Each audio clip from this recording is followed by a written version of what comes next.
శ్రీమాత్రే నమః. శ్రీ మహాలక్ష్మే నమః. నారాయణ సమారంభాం వ్యాసశంకర మధ్యమాం అస్మదాచార్య పర్యంతాం వందే గురు పరంపరాం. నారాయణం నమస్కృత్య నరం చైవ నరోత్తమం దేవీం సరస్వతీం వ్యాసం తతో జయముధీరయేత్. వైశాఖ మాసమున చేయవలసిన వివిధ దానములు వాని ఫలితములు. నారద మహర్షి అంబరీష మహారాజుతో మరలా ఇట్లనెను. అంబరీష మహారాజా వినుము. విష్ణు ప్రీతికరమగుటిచే మాధవ మాసమును వైశాఖ మాసమందురు. వైశాఖ మాసంతో సమానమైన మాసం లేదు. కృతయుగమునంతటిలో ఉత్తమమైన యుగము లేదు. జలదానముతో సమానమైన దానము లేదు. భార్యాసుఖముతో సమానమైన సుఖము లేదు. వ్యవసాయం చేయుట వలన వచ్చు ధనమునకు సాటి అయిన ధనము లేదు. జీవించుట వలన వచ్చు లాభమునకు సమానమైన లాభం లేదు. నిరాహారముగా చేసిన తపముకు మించిన తపము లేదు. దానము చేయుట వలన వచ్చు సుఖమునకు సాటి అయిన సుఖము లేదు. దయా సమానమైన ధర్మము లేదు. కంటితో సమమైన కాంతియును లేదు. భోజన తృప్తితో సమమైన తృప్తి, వ్యవసాయంతో సమమైన వ్యాపారము, ధర్మ సమమైన మిత్రుడు, సత్య సమమైన కీర్తి లేవు. ఆరోగ్యముతో సమానమగు అభివృద్ధి, శ్రీ మహావిష్ణు సముడైన రక్షకుడు వైశాఖ మాసమైన మాసము లేవని కవులు వర్ణించుచున్నారు. శేషసాయగు శ్రీ మహావిష్ణువుకు వైశాఖ మాసం మిక్కిలి ప్రియమైన మాసము. ఇట్టి మాసమును వ్రతము పాటింపక వ్యర్థముగా గడిపినవాడు ధర్మహీనుడొకటయే కాదు, పశుపక్షాది జన్మలను అందుచున్నాడు. వైశాఖ మాస వ్రతమును పాటింపనివాడు చెరువులు త్రవ్వించుట, యజ్ఞయాగాదులు చేయుట మున్నగువాని ఎన్ని ధర్మకార్యములు చేసినను వైశాఖ మాస వ్రతమును పాటించనచో ఇవి అన్నీ వ్యర్థమగుచున్నవి. వైశాఖ వ్రతమును పాటించని వాడు మాధవార్పితమును గావించి భక్షించే ఫలాదులను శ్రీ మహావిష్ణువు సాయుధ్యము కలుగును. అధిక ధన వ్యయము చేయగలిగిన వ్రతములు ఎన్నో ఉన్నవి. అట్లే శరీరమునకు క్లేశమును కలిగించు ఎన్నో ఉన్నవి. ఆ వ్రతములన్నీ తాత్కాలిక ప్రయోజనములు కలిగించును, అంతేకాదు పునర్జన్మను కలిగించును, అనగా ముక్తి నీయవు. కనుక పూర్వకమైన వైశాఖ మాసము ప్రాతకాల స్నానము పునర్జన్మము పోగొట్టును, అనగా ముక్తిని ఇచ్చును. అన్ని దానములు చేసినచో వచ్చు పుణ్యము, సర్వతీర్థములందు స్నానం చేసిన వచ్చు పుణ్యము వైశాఖ మాసమున జలదానము చేసినంతనే వచ్చును. జలదానము చేయునట్టి ఈ శక్తి లేకున్నచో అట్టి శక్తి మరి ఒకనికి ప్రబోధించిన అట్టి వానిని సర్వసంపదలు కలుగును, హితములను చేకూరును. దానములన్నింటినీ ఒకవైపుకు జలదానమును మరొక వైపుకు ఉంచి చూచినచో జలదానమే గొప్పది అగును. బాటసారులు దప్పిక తీరుటకై మార్గమున చలివేంద్రమును ఏర్పరిచి జలదానము చేసినచో వాని కులములోని వారందరూ పుణ్యలోకములను నందుచుందురు. జలదానము చేసిన వారు విష్ణులోకము నందురు.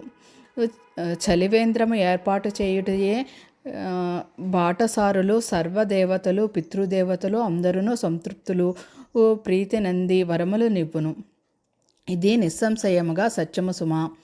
దప్పిక గలవాడు నీటిని కోరును, ఎండబాధ పడినవాడు నీడను కోరును, చెమట పట్టినవాడు విసురుకొనుటకు విసునికర్రను కోరును. కావున వైశాఖ మాసమున కుటుంబ సహితుడైన బ్రాహ్మణునకు జలముతో గొడుగును విసునికర్రను దానమియ్యవలెను. నీటితో నిండిన కుంభమును దానమియ్యవలెను.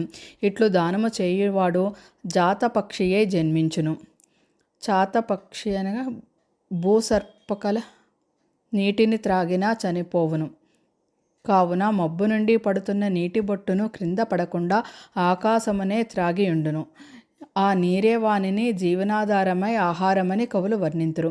దప్పిక కలవానికి చల్లని నీటిని ఇచ్చి ఆదరించిన వారిని కొన్ని రాజసూయ యాగములు చేసినంత పుణ్యఫలము కలుగును.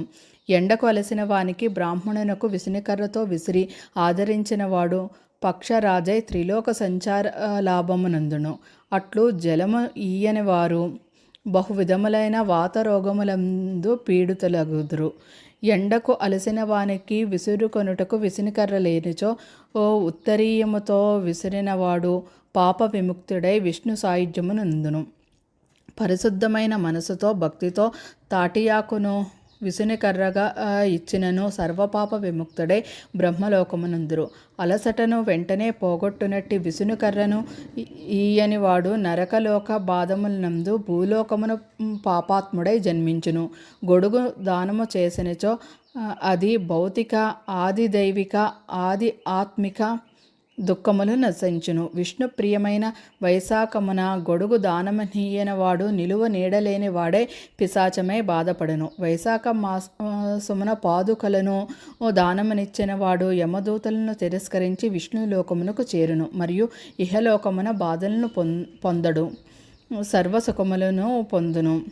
చెప్పులు లేక బాధపడువానికి చెప్పులు లేవని అడిగిన వారికి చెప్పులను దానం చేసిన వాడు బహుజన్మలలో రాజు అగును. నిరాధారులకు బాటసారులకు ఉపయోగించుకున్నట్లుగా అలసట తీరునట్లుగా మండపము మున్నగునవి నిర్మించిన వాని పుణ్య పరిణామమున బ్రహ్మయును చెప్పజాలరు. మధ్యాహ్న కాలమున అతిథిగా వచ్చిన వానిని బ్రాహ్మణుని ఆహారం ఇచ్చి ఆదరించినచో అత్యంత పుణ్యము కలుగును. అంబరీష మహారాజా, అన్ని దానము వెంటనే తృప్తిని కలిగించే దానములలో అత్యున్నతమైనది. కావున అన్నదానముతో సమానమైన దానము లేదు. అలసి వచ్చిన బాటసారిని వినయ మధురముగా కుశలం అడిగి ఆదరించి వాని పుణ్యము అనంతము. ఆకలి గలవానికి భార్య, సంతానము, గృహము, వస్త్రము, అలంకారమగు మున్నగునవి ఇష్టము కావు, ఆవశ్యకములు కావు. అన్నము మాత్రము ఇష్టము, ఆవశ్యకము. కానీ ఆకలిని తీరినిచో అవి అన్నీ ఇష్టములు, ఆవశ్యకములు అగును. అనగా అన్నము భార్య మున్నగు వారి కంటే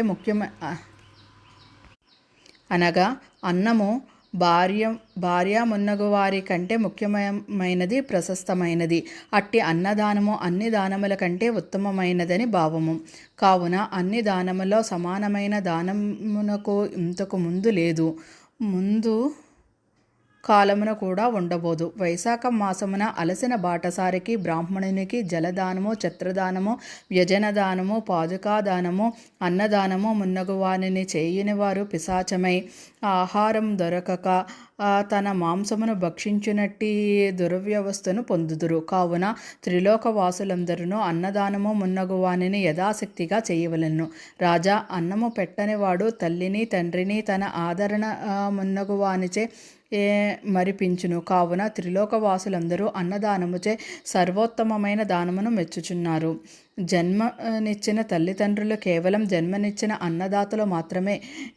కన్నందుకు అన్నము పెట్టవలసిన నైతిక బాధ్యత వారికి కలదు. కానీ అన్నదానము చేసి జీవితమును నిలిపడేవాడు తల్లిదండ్రుల కంటే నిర్యాజ్యమైన ఉత్తమ బంధువు. నిజమైన తల్లియు తండ్రియు అన్నదాతయే. కావున అన్నదాత సర్వతీర్థ దేవతాస్వరూపుడు, సర్వదేవతాస్వరూపుడు, సర్వధర్మస్వరూపుడు. అనగా అన్నదానము అన్ని తీర్థముల్లో సర్వదేవతలు సర్వధర్మములను ఆచరించవలన కలుగునని భావము. వైశాఖ పురాణం 2వ అధ్యాయం సమాప్తం.